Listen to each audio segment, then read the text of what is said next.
Anda kembali di Metro Pagi Prime Time pemirsa, dan kita akan membahas mengenai analisa dan dampak fenomena pernikahan dini. Kita memiliki sejumlah data-data di sini. Untuk yang pertama, ternyata pemirsa, Kabupaten Wajo ini merupakan peringkat pertama pernikahan usia dini yang ada di Sulawesi Selatan. Kalau kita lihat datanya di tahun 2020 itu ada sekitar 500 yang menikah muda, dan di tahun 2021 ini meningkat 746 yang menikah muda. Dan kita akan ke data berikutnya, yakni mengenai dampak dari pernikahan dini ini. Yang pertama adalah dampak perceraian begitu. Untuk pernikahan di usia dini ini, faktor perceraian itu cukup tinggi karena memang pernikahan ini membutuhkan kesiapan mental dan juga psikologis. Berdasarkan data di tahun 2013 dan juga 2015, perempuan usia 20 sampai 24 tahun ini menikah sebelum usia 18 tahun, angka perceraiannya lebih tinggi, sehingga perempuan yang menikah sebelum usia 18 tahun itu angka perceraiannya mencapai 53%, dan angka perceraian yang menikah setelah 18 tahun itu 3,02%. Data berikutnya adalah dampak mengenai kesehatan begitu. Dampak serius yang disebabkan akibat pernikahan dini ini, yang pertama adalah beresiko untuk melahirkan anak stunting, karena semakin muda usia ibu saat melahirkan maka semakin besar kemungkinannya untuk melahirkan anak stunting. Dan persalinan juga terancam macet karena memang di usia 16 tahun itu pemirsa, diameter panggul wanita itu baru selebar 8 cm. Sementara kalau kita tahu rata-rata ukuran kepala bayi ini mencapai 9,8 cm. Dan dampak berikutnya masih mengenai dampak kesehatan, itu bahkan bisa menyebabkan resiko kematian saat hamil dan juga melahirkan. Perempuan 10-14 tahun kemungkinan meninggal dunia 5 kali lebih besar dibandingkan perempuan berusia 20-25 tahun. Dan pada usia 15-19 tahun, perempuan ini memiliki resiko kematian 2 kali lebih besar saat hamil. Data berikutnya mengenai dampak kesehatan, yakni menikah usia terlalu dini ini bisa menyebabkan kanker mulut rahim karena sistem reproduksi perempuan belum berkembang secara sempurna sehingga menjadi rentan saat hamil dan juga melahirkan. Dan tentunya juga ini bisa menghambat dan mengganggu pertumbuhan tulang yang memang masih berkembang di usia remaja. Baik, apa yang telah dilakukan oleh pemerintah Kabupaten Wajo untuk mengurangi tingginya angka pernikahan muda dan guna menghindari resiko bagi pasutri yang masih belia? Kita akan tanyakan langsung pemirsa kepada Bupati Wajo, Amran Mahmud, yang sudah bergabung di sini. Selamat pagi, Assalamualaikum Pak Amran. Bagaimana Anda melihat pernikahan di usia belia di Wajo ini, Pak? Apa sebenarnya penyebabnya Kabupaten Wajo ini menjadi kabupaten tertinggi yang melakukan pernikahan dini di Sulawesi Selatan? Selamat pagi dan Assalamualaikum Bu Maria dan seluruh pemirsa. Pada kesempatan ini izinkan saya menyampaikan terima kasih dan kesempatan ini untuk menyampaikan upaya-upaya pemerintah Kabupaten Wajo setelah akhir 2021 kami mendapatkan informasi kalau Wajo merupakan data tertinggi perkawinan anak atau di bawah umur, dan kami melakukan berbagai langkah-langkah khususnya untuk seluruh stakeholder melalui rapat koordinasi bersama dengan forum koordinasi pimpinan daerah dan seluruh stakeholder yang ada. Kami duduk bersama termasuk dari tokoh-tokoh masyarakat, pimpinan-pimpinan ormas yang ada, kami libatkan semua untuk menyampaikan agar gerakan bersama untuk terus mensosialisasikan, walaupun sebenarnya melalui Dinas Sosial Perlindungan Anak kami juga selalu melakukan berbagai upaya-upaya melalui UPTD PPA-nya, dan itu secara masif kami lakukan mulai Januari. Dengan data yang ada, bahkan sudah kita pasang semua spanduk-spanduk di depan kantor KUA, di berbagai tempat-tempat fasilitas umum untuk menolak perkawinan anak, dan berbagai pembinaan-pembinaan melalui forum anak, kemudian genre generasi terencana, bagaimana memasuki dan meyakinkan kepada anak-anak seperti apa dampak daripada perkawinan usia dini atau di bawah umur.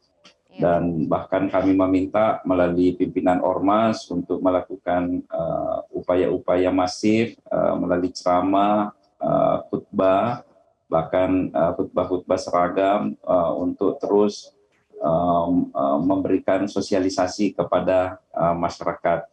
Dan kami sudah berkomitmen sepakat mulai dari PPA, kemudian tingkat kelurahan, desa, demikian juga KUA, bahkan dengan pengadilan agama untuk bersama-sama bersinergi melakukan penolakan dan jadi sudah ada langkah upaya-upaya masif sebenarnya yang sosialisasi coba edukasi dilakukan oleh pemerintah kabupaten di sana ya Pak ya. Tapi mungkin kita ingin tahu terlebih dahulu ini penyebabnya apa? Apakah ini merupakan tradisi? Karena orang tua ini kebanyakan juga mengizinkan begitu ya dengan alasan menghindari perbuatan zina. Nah ini bisa dijelaskan terlebih dahulu Pak Amran? Ya betul Bu Maria. Jadi di masyarakat itu sudah pertama menjadi tradisi, ya, kemudian kebiasaan-kebiasaan yang sudah mentradisi dari sejak orang tua mereka, ya, ada yang sudah berhasil, kemudian tentunya juga ini menjadi upaya-upaya mereka untuk terus membangun keluarga karena fenomenal juga di Wajo ini karena biasanya mungkin di daerah lain itu di pelosok-pelosok yang banyak terjadi karena faktor ekonomi rendah, tetapi justru di sini banyak yang terjadi itu ekonominya yang bagus, bahkan di perkotaan, bahkan ada juga sebagian yang sudah berpendidikan, sehingga kami menganggap bahwa ini sudah ada menjadi kebiasaan, tradisi, sehingga agak-agak berat kita lakukan terus sosialisasi dan meyakinkan kepada seluruh masyarakat kita. Oke, Pak Amran, kalau memang masih banyak orang tua yang mengizinkan begitu ya, meskipun dengan ada alasan menghindari perbuatan zina begitu, padahal mereka juga usianya masih sangat belia. Nah, apakah memang sosialisasinya ini masih kurang atau masih kurang menyeluruh, Pak Amran? Kalau dari segi sosialisasi itu sudah boleh dikatakan kami sudah masif, bahkan sudah terjadi penolakan termasuk yang baru-baru kejadian ini. Di pihak kelurahan kami itu sudah menolak untuk memberikan pengantar kepada KUA, dan itu rata-rata juga di UPTD PPA kami itu sudah tidak layak, ya, menganggap memberikan status tidak layak dari setiap, hanya memang selalu terjadi juga di dispensasi, ya, khususnya di tahun 2021 yang lalu, sehingga agak tinggi, lebih 700. Sehingga di awal 2022 ini kami sudah duduk bersama dan berkomitmen bersama, termasuk di upaya-upaya melalui Puspaga, Pusat Pendidikan Keluarga, melalui ibu-ibu PKK, tim gerak PKK, kemudian Dharma Wanita, seluruh ormas-ormas kami libatkan untuk membantu mensosialisasikan dan mengedukasi masyarakat keterlibatan kita. tokoh masyarakat dan dinas terkait itu sebenarnya sudah cukup maksimal ya Pak sejauh ini. Kita ingin tahu berikutnya mungkin Pak, bagaimana dengan dampak pernikahan dini? Misalnya dari data yang tadi kami bawakan itu dampak dari pernikahan dini itu faktor perceraian sangat tinggi. Bagaimana dengan di Kabupaten Wajo sendiri? Apakah memang faktor perceraiannya cukup tinggi dan bagaimana dengan resiko kesehatan seperti hamil dan melahirkan begitu? Datanya bagaimana Pak di sana?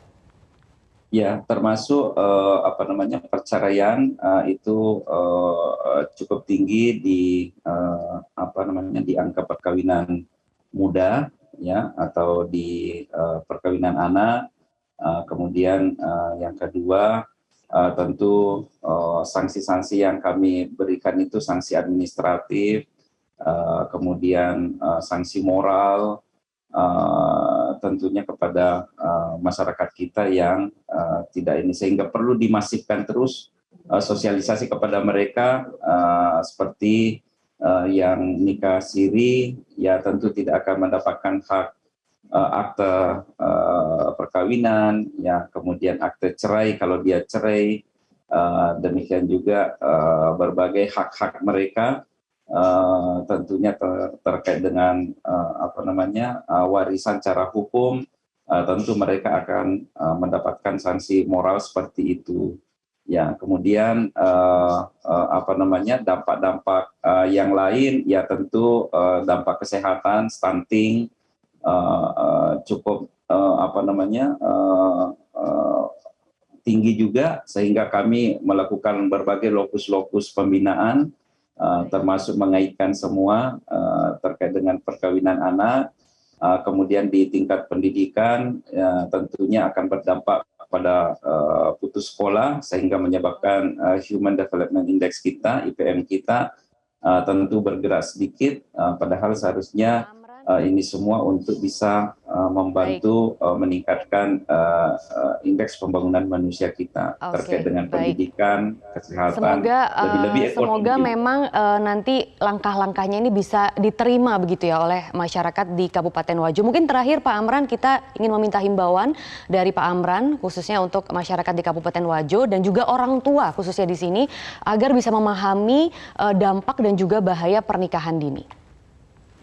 Ya, tentu harapan kita sejak awal selalu menyerukan kepada seluruh masyarakat bahwa dampak kesehatan ya psikis daripada anak-anak kita yang belum siap, mentalnya, kemudian dari segi kesehatan, reproduksi,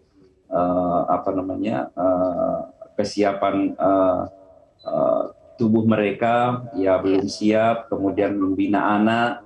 Ya, bayangkan kalau anak melahirkan anak lagi, tentu mereka belum siap segala sesuatunya, kemudian berbagai dampak-dampak yang lainnya, ya tentu ini harus kita sosialisasikan kepada seluruh masyarakat dan meminta bantuan dari seluruh stakeholder yang ada. Baik. Semoga tahun depan bisa berkurang ya Pak ya datanya, karena pertengahan tahun ini saja sudah ada 196 berkas permohonan pernikahan begitu di sana. Semoga bisa berkurang seiring dengan masifnya program-program dari pemerintah daerah setempat. Terima kasih Bupati Wajo, Sulawesi Selatan, Pak Amran Mahmud sudah bergabung di Metro Pagi Prime Time kali ini.